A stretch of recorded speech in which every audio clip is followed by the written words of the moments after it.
So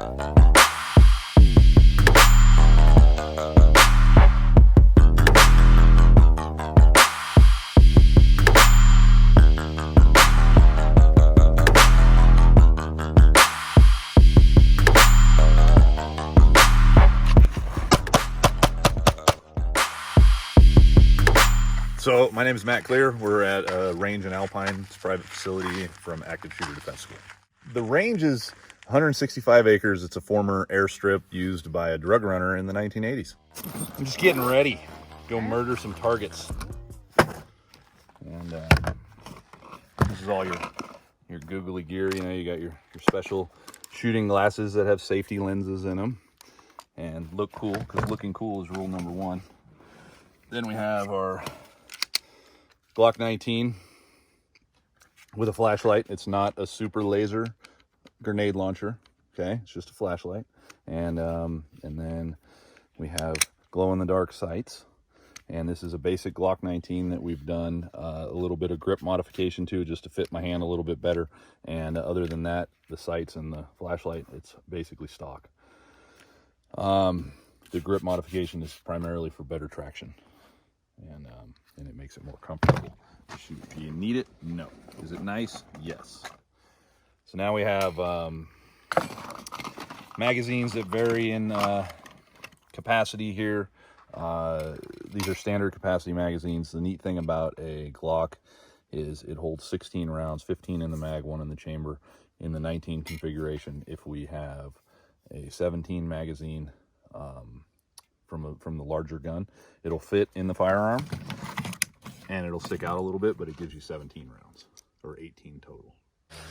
The neat thing about America is I think the last time we looked at it, there's like 2.2 guns per person in America, or maybe it's 4.2. I don't know what the stat is, but it's more than 1 gun per person in America currently, prior to this. So that's probably gone up. America has always had the Second Amendment. It's very important to be able to have something that takes you, a female, that's weighs significantly less than I do, and be able to defend yourself in a one-on-one situation, right? If I was fighting a male that outweighed me by 100 pounds, and he had equal amount of training, or we had an equal skill set, that weight is going to prevail. There's nothing I'm going to be able to do. And I knew I have some training, and that's cool, but 300-pound, 320-pound dude comes after me.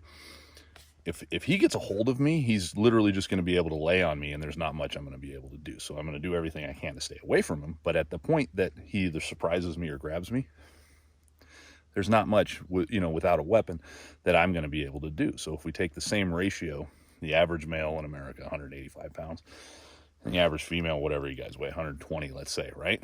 Okay. There's nothing you're going to be able to do without a knife, brass knuckles, and even those are sketchy. Knives are pretty good, but anything that we would have to actually get to the point where we would have to be able to touch you with it, that's where it starts getting really dangerous, because now you're within arm's reach, and he can very easily overpower you, vice versa. The pistol, you can shoot somebody from over there by the truck. If they've stated intentions that they're going to want to kill you, there's no reason that you have to wait for them to be right on top of you. So just take the average Glock 19 or whatever, which is, everybody should own one, and you put that in your hands, female's hands. Now all of a sudden, she has the ability to defend her life without having to get a permanent injury. And it's a fundamental right, as far as I'm concerned. There's bad people in the world. There's people that don't think like you and I. There's people that get off on hurting other people, whatever you want to call it, psychopath, sociopathic behavior. There's people that are just going to take from you because they can. If you're doing everything right, why should you be a victim of any of that behavior? And these are just 9mm ball ammunition. That's nothing spectacular, because that's what we want to train with. For home defense, we'll use a hollow point round that expands for 2 reasons. Number one, it's better at stopping a threat. It gets larger as it goes in, and it doesn't penetrate walls as good as a ball ammunition. Okay, So you notice here, this one's silver. It's still a brass. It's just coated in nickel because nickel doesn't stick to steel as much as brass, so it has a higher chance, higher probability of coming out of the gun, therefore the gun working. You can see that the front of the bullet is open, meaning that as soon as you hit something hydraulic like water or human flesh, this will expand, make some sharp points so it cuts arteries and does things like that. But it'll also start breaking up on drywall and stucco, whereas this one is going to deform, but it's still going to make it through. And that is where we don't want to kill our neighbors, by having an actual round exit our house if we ever do get in the stateside shooting. The other side of this is these are about $1 a round, and these are about 19 cents. And there's nothing you can do about it until it's time to do something about it. You better be prepared. And if you're not a Muay Thai super jiu-jitsu master with 10 black belts and something, get a goddamn gun and carry it.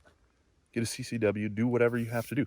Right now, if you're not carrying a gun in your car with all the stuff that's going on in the news, you're a moron. You are an absolute moron.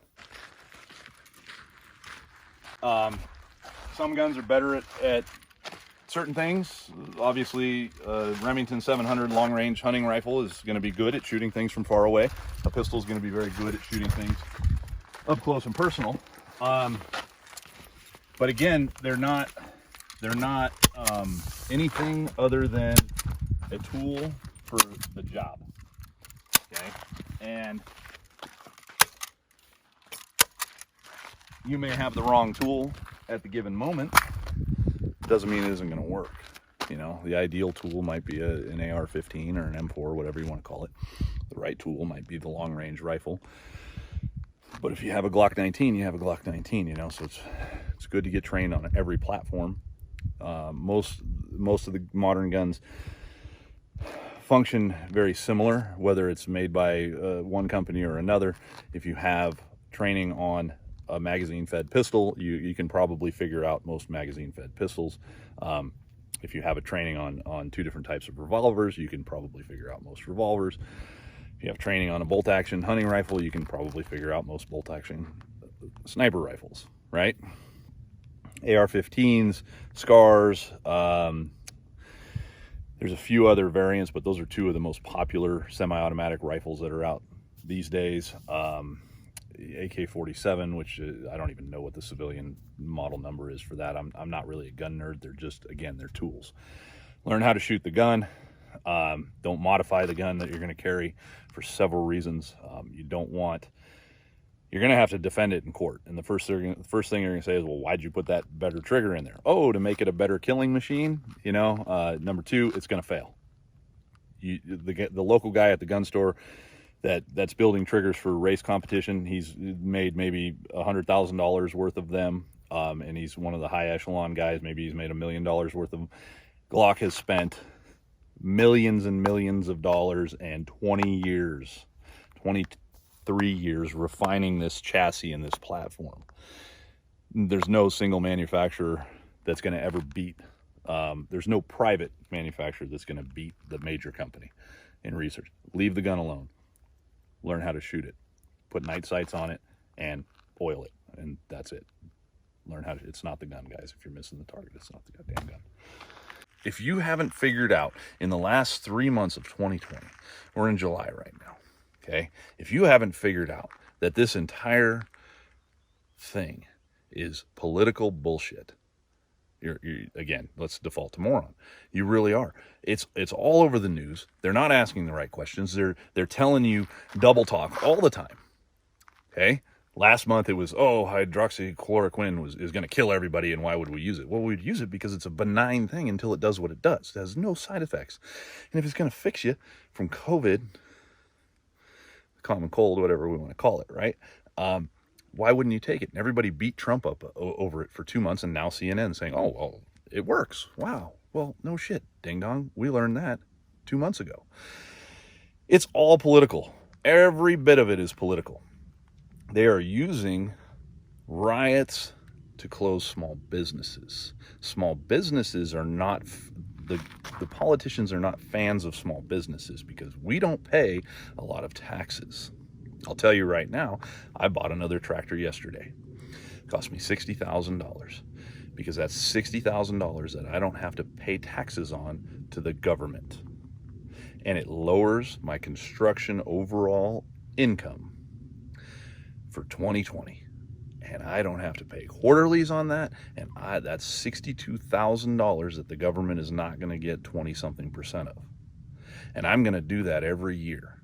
Now, as a small business owner, I can do that, and I don't pay as much as if I was making whatever number, $100,000 in a company. I would be paying more in taxes than I do on the $100,000 that I make in my company, because I can bury it by buying tractors and getting cool stuff.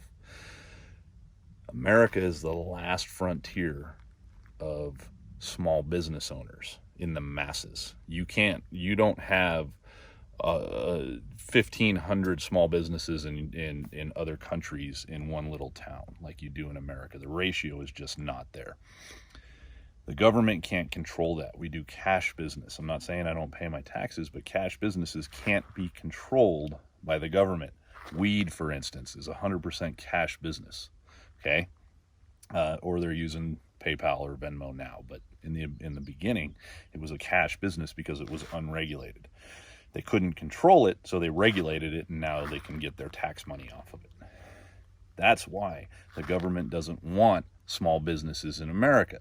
If they didn't want small businesses, or if it was really a pandemic, we wouldn't have to fake numbers. We wouldn't have to put crap like that on the news, because there would be dead homeless everywhere. There would be lines at the hospitals, but instead of lines at the hospitals, you have hospital staff in the parking lot keeping you from going into the hospital to see that the hospital's empty. Who drew up these protocols? Politicians. Okay? It's all bullshit. They're crushing small business. They're keeping their corporate buddies employed, Walmarts, Dixie Lines, Home Depots, Lowe's.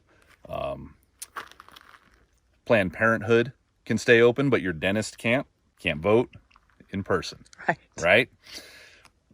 I mean, is it that hard? Is it really that hard? Turn off the TV. Now, the unfortunate side of this is, how far are these politicians willing to take it? And that's what's scary, and that's what makes me really nervous, because how many people have died at the hands of these protesters? How many people have been beaten, basically almost to death, resurrected? A couple people were beaten to death. People have been shot. People have been run over. These are kids. These are college-age kids that are out there protesting, whether they come from the ghetto or they're being paid at the school or however they get there. They don't know what they're doing. They just know that they're there to protest, or they're there to make $25 or whatever the rumors are on the Craigslist ads. Who knows? There's paid rioters, whatever. But the fact of the matter is they're burning down small businesses. They're burning down banks. They're burning down police stations. And it's all just simply in the name of chaos. If we have chaos, we can't make money. If we can't make money, everybody starves. They become dependent on the government. Then they get to blame it all on Trump. Whatever. What are you going to do when you drive up and you can't turn around? You're on a one-way street. There's 20 cars behind you, and there's 500 protesters in front of you that want to kill you because you're white. And even though you're not white, shade of Mexican or whatever, you look white through the glass. And you've got your kids in the car. The only thing that's going to save you is the gas pedal and a fucking firearm. That's it. You're not going to get out and reason with them. You're not going to get out and get your boxing on. It's not going to happen. They are going to murder you. They've murdered people in the streets, all because some corrupt politicians don't want to get busted. This is the most important drill of the day. If I'm standing in 7-Eleven and a guy comes in and he's robbing the place, and I make the choice to defend myself or the people in there, I'm not going to have a warm-up shot. Okay? Most engagements happen between or sub 7 yards. Okay? Most of the time it's arm's length or maybe this distance here. So speed of engagement is important. Okay? Obviously I would be running a concealed carry, so I would either appendix draw, which I'm not a fan of. I would carry 5 o'clock, and I can draw one-handed and get my gun out and into play. Today we have a holster for videos. Still a retention holster, Safariland style. Anyway, very good holster. I still have to do something to get it out. I don't want to sit here and take 10 minutes to make my first shot. My first shots out of the gate need to be done fast. under haste or duress, and I need to push myself to my physical limits on the first drill of the day, because that's what's going to happen. Remember, we have 5 to 7 rounds on average that it takes to stop a human threat. So I want to shoot more than 7 rounds. Okay, I want to go to a high percentage area of success, meaning the body first, and then I want to move my shots to the head, because we get a guaranteed stop if we get a shot in the magic blindfold, right? It's not a magic eye box, it's not a business card, it's a blindfold, because if I get you right through the side of the head, it's going to do the same thing as if I get you in the eyeball. Okay, the world is 360 degrees. It's not flat like this stupid target that's in front of me. I need to think about it like that. So my speed of engagement, maybe I'm going to be quarter turn to the target, maybe I'll have my back facing the target, and then somebody else is going to tell me go, blah blah blah. Or if I'm alone, I can just do whatever I want to do, but I want to focus on what would actually happen. We give you a little bit of glimpse of reality. We talk about situations, we talk about statistics, we talk about what actually happened. We show you security footage of people being interviewed with 6-shot revolvers, and they say, yeah, I shot the guy 3 times. And really? Because your gun has 6 rounds that are all empty. And the person that was defending himself didn't even realize that he shot the guy 6 times. So a lot of things happen in that 2.5 seconds, because really that's what you have in a gunfight in stateside. You have about 2.5 seconds to sink or swim. So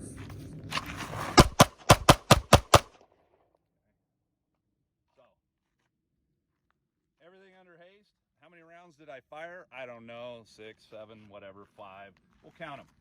Okay, first shot was a little low, but I didn't have my front sight at that point, and that's okay, because my mind can't process that sight picture fast enough.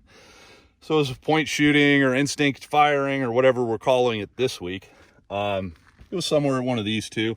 I brought it up, got some high thoracic hits, basically trying to break that chest bone, devastating impact. And obviously I would say, based on my last couple shots here out of the 6, I would probably be successful. I didn't have sunglasses or anything to aim at, but I maybe critiquing myself might want to be up here. I don't want to be too high on the forehead, because we could get a deflection. It's a strong bone up there. I want to be in that eye socket or that magic blindfold. I'm still there. I could have been better. Okay, devastating, not so devastating, but at least I got some unnatural body movement out of the first hit. More importantly, I did it under duress, and I fired a lot of rounds, and I moved my point of aim within my shot process. And I went from high percentage to low percentage. And that's probably what's going to happen. Would I be successful? Fuck, I don't know. This guy could have done 300 different things. He's a paper target that stood here. Great. I have nice, perfect holes in paper, but that's going to make him move. The fact that I even presented a gun is going to make him move. This is going to be devastating. It's probably going to spin him a little bit. Would I get this? Hell, it may have been an ear. It may have been a miss, because he might be falling at this point. Point is, we don't know. He could have got out of the way this entire time, and I'd have been chasing him around the room. So obviously, this is pretty good. So if I was 30% of this, maybe I would be out here. If I was 30% of this, I would probably be somewhere in here, and I might still be successful. But there's 1,000 other factors. Are there other people in the room? Does he have a hostage? There's all this stuff. But if you can do this, you'll probably be, in that same amount of time, you'll probably be fairly successful in a gunfight if you keep your head. 10% of the cops like to shoot. Okay? The other 90% don't give a shit. And I'll tell you, for the average beat cop, you should really focus on fighting, like physical fighting, because you're going to spend the majority of your career fighting people physically. You're trying to restrain them and cuff them and getting in fist fights rather than shooting. But when it comes time to shoot, it better be a subconscious neural pathway. And it takes 5,000-ish repetitions of doing something perfect. Every aspect of drawing the holster, that's one piece of it. Applying your grip, that's another piece. Finding the sight picture. All these things have to be repeated 5,000 times before I can do it subconsciously. Bruce Lee said it best, and I love this. He said, I don't fear the man that knows 10,000 kicks. I fear the man that has practiced one kick 10,000 times, because he doesn't have to think to do it. So subconscious neural pathway for the average American out there. If you started driving your car when you were 16, about the time you were in your early to mid 20s was the first time you reached up to start your car and realized that it was already running. And you either got the zing of death, haha, woo, oops, I'll put a new starter in later, or you just went, oh shit, my car's already running. And it's when you're on your way to work and you got your coffee and you've done, 100 things and your paperwork and all your backpack and your bullshit, and you just got in that car, you shoved the key in the ignition, and you started it. Well, if you do the math on that backwards, and you've been driving that car since you were 16, about the time you were 23, if you started the car 2 times a day, 5 days a week, that's 5,000 repetitions. And that's when it becomes subconscious. So if you want to be good at something, it doesn't matter what it is. Do it perfectly 5,000 times. You'll be one of the best at it. So now that I've done my cold skills on demand, I'm going to pick a smaller target on there and I'm going to work on my marksmanship. Now, a 1-inch target at 3 yards is, guess what? It's the same as a full silhouette at like 30 yards. Okay. So I can sit here at 3 yards and I can look at my small target here, or I can pick a bullet hole and I can try and stick more bullets through here. And this is the time that I really work on my marksmanship. I might do this drill a few more times. I might do different variants of it. But right now, I'm going to work on going from speeding up to slowing down and seeing if I can get those hits in that head right there, because I need to know how to shoot fast, which is what we call combat shooting. And I need to know how to hit my target, which is what we refer to as bullseye or marksmanship shooting. And guess what? It all happens with the same firearm and the same bullets. The only thing is I change how I'm applying my fundamentals. So you need to be able to know when to do that, because look at the church shooting where the old guy shot the active shooter. He took one shot and he took his time to do it. I think it took him about 2.9 seconds to sight in, draw the gun, sight in, boom, take that shot. But that's all he had to do was shoot him one time, because he had built the subconscious neural pathway for, the dude was like 70 or something when he, and so he had 50 or 60 years of shooting. So how many times has he done a marksmanship shot? How many times has he shot fast? How many times has he drawn that pistol from concealed? And all that came together that day. He fired one round, stopped the active shooter, perfectly placed shot, because he was able to not think about shooting the gun, not think about gripping, not think about trigger control. He was able to think about the situation because he didn't have to think to shoot the gun. You can, I'm at like 3-4 yards, if that, right? Same gun, same grip, same trigger control, just a little bit slower.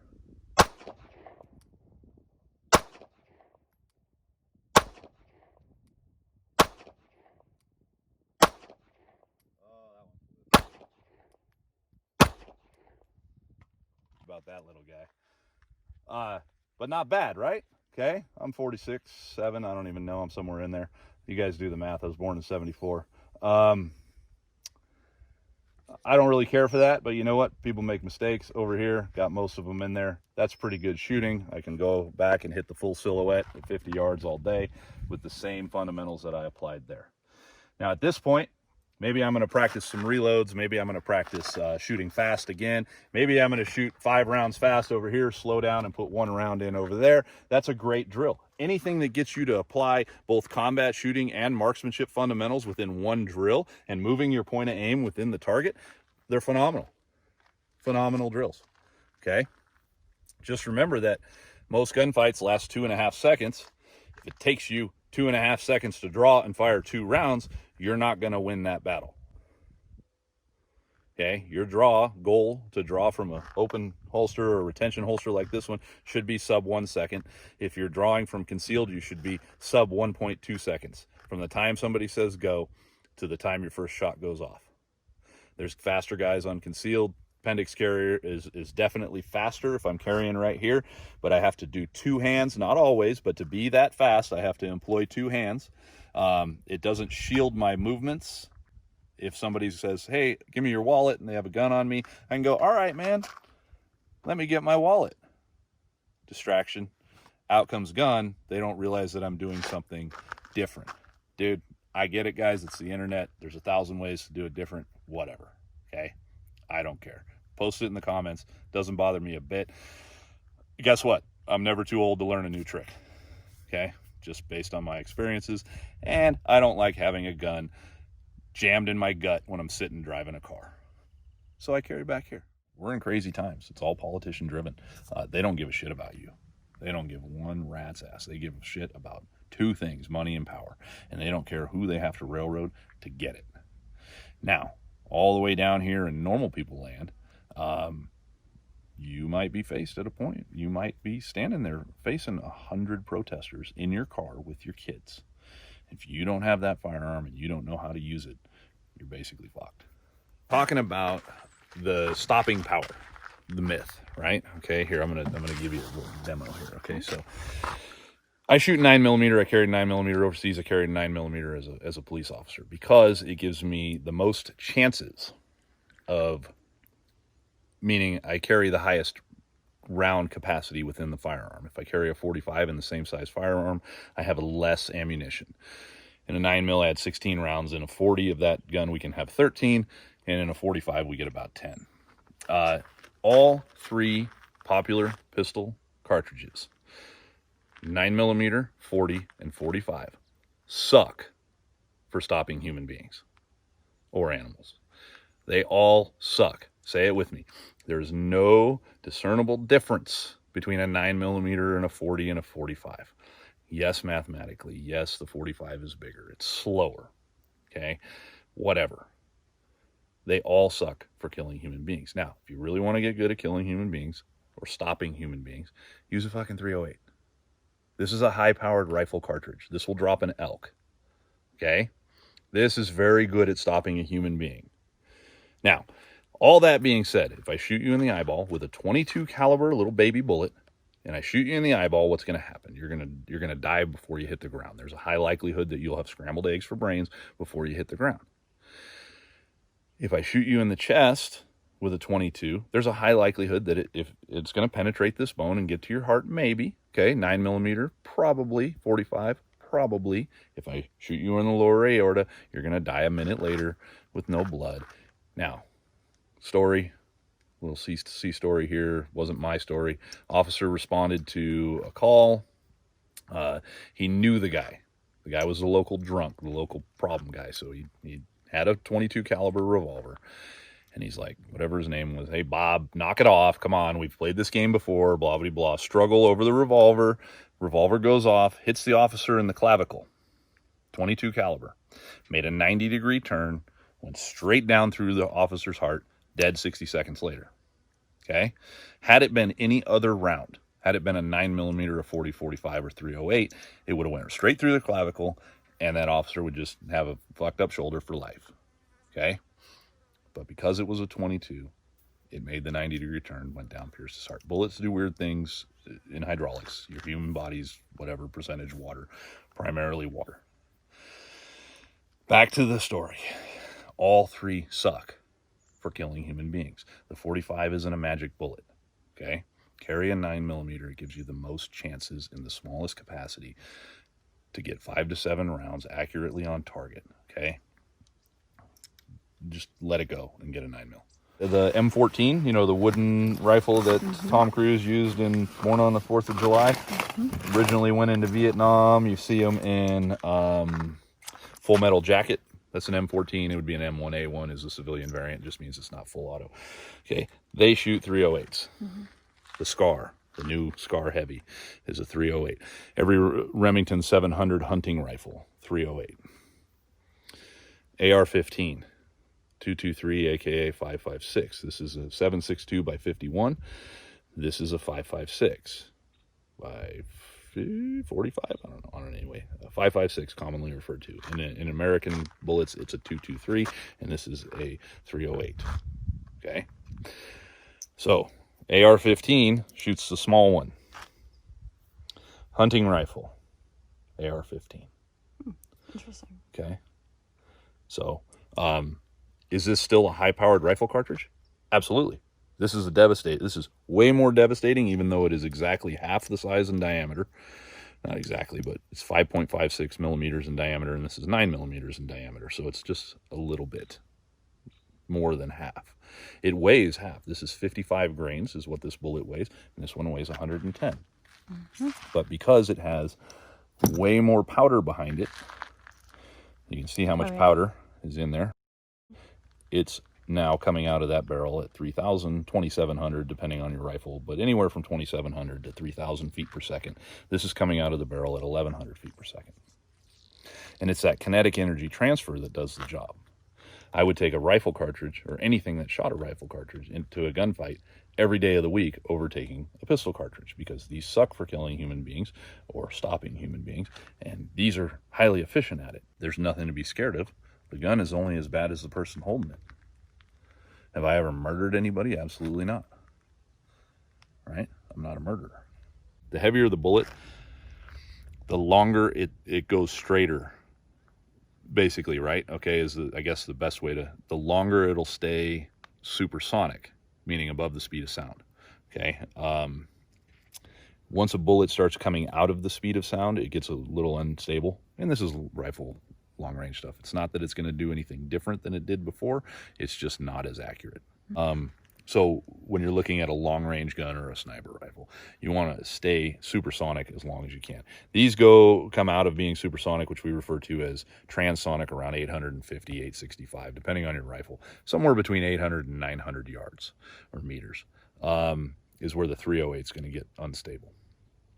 Not inaccurate, but unstable. The 300 Win Mag, I think, goes out. I'm not a 300 Win Mag guy, and somebody's probably going to correct me on this, but I think it's around 1,000 or 1,100. It comes out of being supersonic. Then you get these new popular cartridges. The 6.5 Creedmoor is zinging until, whatever, 1,100, 1,200. You have the 338 Lapua, and then, of course, you have the 50 cal. And the 50 cal, I don't even know the ballistics on that, but that is not super accurate, but it's still a hell of a long-range gun. Okay, so it's Active Shooter Defense School, or ASDS, and the website is asdschool.com. We have a bunch of guys that come in now and then. We have EOD, we have obviously SEAL team guys, we have police officers that we pull from. They come in sporadically as subject matter experts, and line coaches and stuff like that. So I don't think there's another school that has all of those abilities to pull from, whether it's competition shooting or the SEAL Team 6, superhero, Blackwater, crazy guys. I was a competition shooter. I do all my stuff. You see me online. It's neat. And I think we've broken it down to where it's easy to learn, and we've eliminated a lot of the stuff that, in my opinion, wastes your time as the consumer. I've been told that we teach more in a day than most courses teach in 3 days, but we recommend that you take each one of our classes a few times before you progress to the next one. I think it works a little bit better that way. Some people pick it up in a day. Some people take 6 days to do it. But it's still going to be structured relatively the same. It's kind of getting fed from a fire hose, but for those that are going to benefit from it, like I said, they can shorten their time to the next class, or you can take it a few times. We have guys come out and take our 1.5 pistol course, just do it 4 times a year, and they say, this is what I need, and this is how I want to stay sharp. We have people that come out every month, regardless of what course we're teaching. And then as you progress in your career with Active Shooter Defense School, your cost per course goes down incrementally. So the more you train here, the cheaper it gets.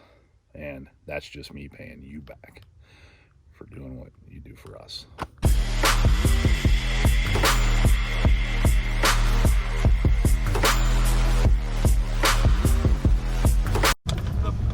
The bottom line is the bad guy has to have 3 things. He has to have opportunity, capability, and intent. Okay, so right now we're driving down the road and I have firearms near me, right? Because we're leaving the range. Okay, so I have opportunity, right, to murder you. It's right here, right? I have capability, right? Got the firearms back there. Okay, could just use my hands and choke you to death. So I have those 2 things, but I don't have intent. And when you're genuinely in fear of your life, because Lord knows I've been there several times, you know it, okay? But you have to have those 3 things to have a legal shooting or a legal self-defense situation. Now, I'm not a lawyer, okay? But you have to have those three things. There's a couple predominant cases out there. Different states have different castle doctrines. It's up to you to look at whatever your state has, but if they're in your house and they're not supposed to be in your house, there's 49.5 states that allow you to just plug them, basically. California is that 0.5, meaning that he still has to have opportunity, capability, and intent. So if he was or her were in the kitchen where the steak knives were, and they're coming up the stairs and you see a shiny thing in the object in their hand, then there's probably a good chance that he's coming up your stairs, right? So he has intent, he has something in his hands, there's capability, even if he just outweighs you or she significantly, or you're handicapped or whatever, and do they have the ability, right? Opportunity, capability, and intent, right? That's the three things you need. If they've been in your kitchen, they have a knife, they have something, a rolling pin, a frying pan. These are all deadly weapons. Hammers are responsible for 37 times the amount of death that firearms are annually in America. Okay, a hammer is more deadly. Okay, it is absolutely 100% a deadly weapon. If I'm going to fight a 300-pound dude and you say, hey, do you want to take this hammer? Yes, I'm going to take that hammer. Okay, because they are extremely good at stopping human beings. Right, so just keep that in mind. You have to have those three things. Now, here's something else you don't want. You don't want that shit on your conscience, ever. Okay? Regardless of how bad they were, or what they were about to do, or what you stopped them from doing, they were still somebody's kid. They might be somebody's parent. They were somebody's brother. They were somebody's cousin. Okay? If you did this in America, you are getting sued. It's not a question of if they're going to sue you. Somebody is going to bring a civil suit against you. It might be a fourth cousin from another state. You are getting sued. It might be the state. Okay, so you have to be prepared for that.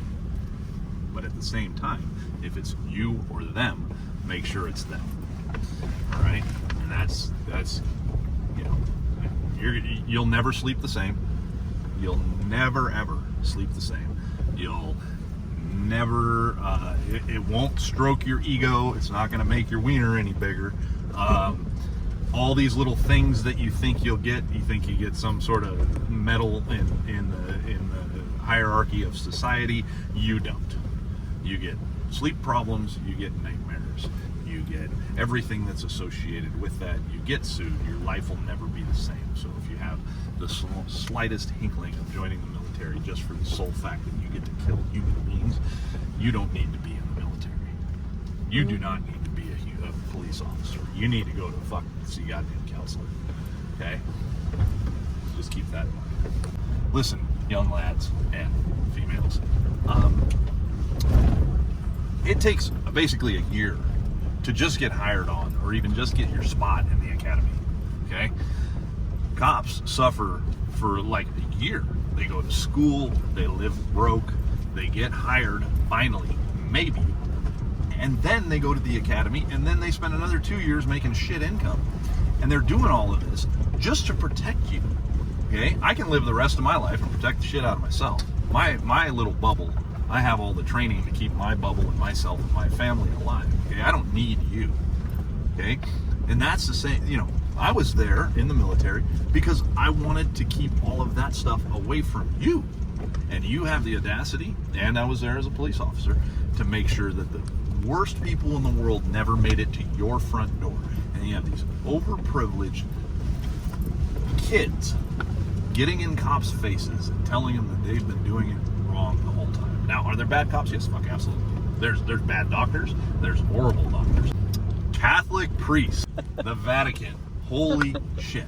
Okay? Right now, at the top of my list of people that I want to do bad things to are child molesters.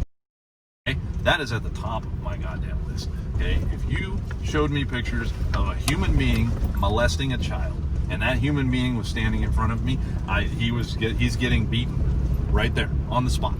I'll deal with the legal ramifications later. And I'm like, oh, that's you molesting a kid? Here's my foot in your mouth. And then I'm going to shove it up your ass. And that's what's going to happen in that immediate moment. No questions. Okay? So, Catholic priests, come on, okay? I mean, the world is backwards right now. The things that matter are the things that are in the news are it's just polar opposite. I mean, I literally watch these riots and think I'm in the fucking Twilight Zone. Okay? Now, if you're under 30 and you're getting in a cop's face over what you think they did because the media said they did it, you're a retard. You're absolutely fucking retarded. Okay? And I don't mean that in the mental, I mean that you're an idiot. Okay? Do something for somebody else. I can almost guarantee, and then you get surprised that they mace you and beat you and shoot you with beanbags. I mean, it's comical. It's absolutely comical. And God bless these officers. I hope that every time one of you protesters gets shot in the balls with a beanbag round, that the cop that did it gets to giggle and laugh. Okay? That's just me personally, because I think you guys are fucking assholes. But it just comes back to the fact that you guys were never spanked. You were never disciplined. You were raised probably by a single parent. You've got earrings and nose rings, and you've been living on state aid your entire life. And now you think that the world owes you something else. And I'm talking about white kids right now. Okay? Do all lives matter? Yeah, hell yeah. Okay? Does it suck living in the ghetto? Yeah. I lived in a shitty neighborhood when I was growing up. It sucks. Guess what? I was the minority. Okay? I know the ghetto game. Okay? I got out of there when I was 14, and thank God, because everybody I hung out with went to prison for big shit. Okay? A bunch of privileged white girls out there getting in cops' faces. Let me ignore that. I mean, and for some reason you think you're so entitled to what I've earned. So that's what I do for you. So you don't have to, because you're not good at it. Everybody has a role in life, Yeah. And so now you've got these kids, overprivileged white girls, pink hair, shit in their faces, tattoos, totally unemployable, probably got a meth habit, maybe some Molly, a little bit of heroin. I don't know what the cool thing is these days. Not my thing. But the world doesn't owe you anything. 4% of the population is responsible for 100% of the drama, and no race involved, and that's what's highlighted. What about the other 96% of the people that are doing everything right all the time? The people that are going to work, they're paying their taxes, they're doing what they're supposed to do, they're leaving people alone, and that's something that's lost in this society, okay? Live and let live, people. If your neighbor wants to build something in his yard, it's not up to you to call the county to tell them not to do it. Leave them alone, okay? Stop fucking with other people, okay? Period. It's none of your business what if this guy wants to have 2 motorhomes and a horse, and you don't like motorhomes or horses. I'm just seeing that out the window right now, so it's using it as a thing. It's not your position to fuck with him, okay? Leave him alone. This is America. He's supposed to be allowed to do that. Maybe he doesn't like the fact that you own 9 Priuses. Priuses, I guess. Apostrophe, yeah. Post apostrophe Prius. Anyway, that have, lithium batteries in them, right? Okay, you environmentalists with your Prius, right? Okay, buy the thing because it gets good gas mileage, right? Great. Okay, but if you're telling me that you're doing something good for the environment, have you ever seen a lithium mine? Do you know what it takes to dispose of lithium batteries? Okay, you are screwing up the environment more than a 1986 Honda Civic driving down the road getting 20 miles to the gallon. Okay, it's not for the environment. It's for your own selfish needs. Being a cheap ass, by all means, great car, drive it. Okay, I drive a diesel truck because I have to tow tractors for my goddamn construction business. If I didn't have to tow tractors, I would probably have like a Jeep Wrangler or something. Okay, but I have to have this. But guess what? I bought the most efficient one I could. The Dodge or Ram or whatever the fuck they're calling it these days gets 20-something miles to the gallon, which is better than the other two. And I guess what? I owned one of the other ones. I've actually owned both of them. Okay, but this is the most efficient vehicle that I can drive for the job that I do. Okay. Okay, so I'm doing the best I can for the environment for what I need it to do. Can't tow a tractor with a fucking Prius or a Jeep Wrangler. All right. So if you want to own 37 Prii and you want to own a diesel truck next door, and he wants to ride dirt bikes and this guy wants to ride horses, leave everyone alone. Stay in your goddamn lane. America would be better off if the Karens shut their goddamn mouths. Okay? And you know what? Nobody cares, Karen. Nobody cares what you have to say. The only thing they care about is making memes about your silly goddamn haircut. Live in Baja or Mexico. Because people leave you alone down there. Okay. You know, like you can go down. At least, yeah, the cops are a little bit corrupt. There's some criminals. You know, Baja's not that bad. I've raced dirt bikes down there most of my life. You know, I like it down there. It's horrible in the summer, but at least you know where you stand. Okay. If you come in contact with a corrupt federale, you give them $200 and you go on your way. To me, that is easier than dealing with the officers that are guided by our politicians right now. And last week, they were arresting small business owners for trying to open their business. And this week, they're not arresting the rioters for burning that same business down. Okay? Now, however far this goes, let's just say that it keeps going and it ends up in a civil war, right? Which I sure hope it doesn't. But let's just, for argument's sake, say that happens. There's one document, well, two, that are going to remain after all of the scorched earth happens. And it is going to be the document that is legally defaulted to when all this bullshit is over. Okay? That's the Declaration of Independence, the Constitution, and the Bill of Rights. Okay? Those three documents are never going anywhere in America. All these state and local laws, if we had a civil war, so I guess it's three, right? So really it's the Constitution and the Bill of Rights, right? Those two documents are what you are going to be tried on for war crimes 10 years from now.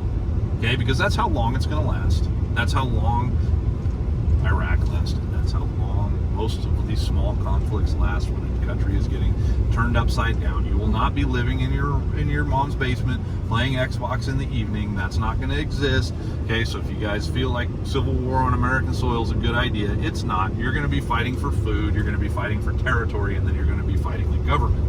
You're not going to know who your enemy is, and it's going to be a rough first year. A lot of people are going to die. This is a horrible, horrible idea, but for argument's sake, right? At the end of this, 10 years from now, when America recovers and the legal system comes back, the warlords, the gang leaders, the tribal community leaders, all of the area masters are going to be tried for war crimes in accordance with the Constitution and the Bill of Rights.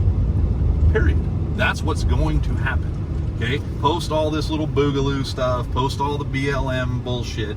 If it actually kicks off and Americans start fighting each other and the government for whatever reason, because if it does keep up at the ratio that it's growing right now, that's what's going to happen. It might be pockets of fighting, but you will be tried based on those two documents. And if you didn't follow those two documents, you're going to be fucked, just like the Nazis were fucked. Okay? Do you think that Hitler's Nazi regime, when they were doing all the horrible things to the Jews that they were doing, that they ever once thought that they would be tried for their crimes and what they were doing while they were doing them? No, never even entered their mind, because it was the government of the country, and he was getting more powerful and more powerful and more powerful, and they were just going along with it, and they were just saying, well, that's the way it is now, I'm just going to do my part. So, think about that when you start thinking about this little boogaloo and all this little Civil War bullshit that you guys are talking about. Okay, because if it does actually kick off, there's going to be,